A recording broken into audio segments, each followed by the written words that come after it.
నమస్కారం. ఈటీవీ 360కి స్వాగతం. ముందుగా ప్రధానాంశాలు. పూర్వోదయ నిధులతో ఏపీలో 3 ప్రాంతాల అభివృద్ధికి ప్రణాళికలు.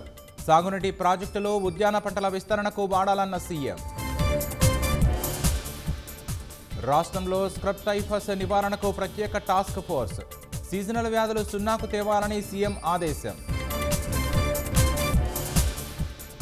గూగుల్ సీఈఓ సుందర్ పిచాయ్తో మంత్రి లోకేష్ భేటీ. డ్రోన్ అసెంబ్లీ టెస్టింగ్ యూనిట్ ఏర్పాటుకు వినతి.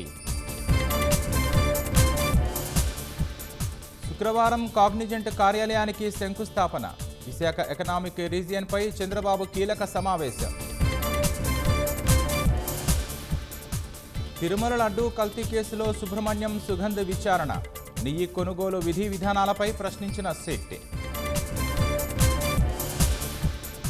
ఇంటెల్ కాగ్నిజెంట్ సీఈఓలతో ప్రధాని మోదీ భేటీ. టెక్నాలజీ, కంప్యూటింగ్ సహా వివిధ అంశాలపై చర్చలు. త్వరలో దేశానికి పీఎన్బీ ఎగవేతదారు మోహుల్ చోక్సీ. భారత్కు అప్పగించొద్దన్న విజ్ఞప్తిని తిరస్కరించిన బెల్జియం సుప్రీంకోర్టు.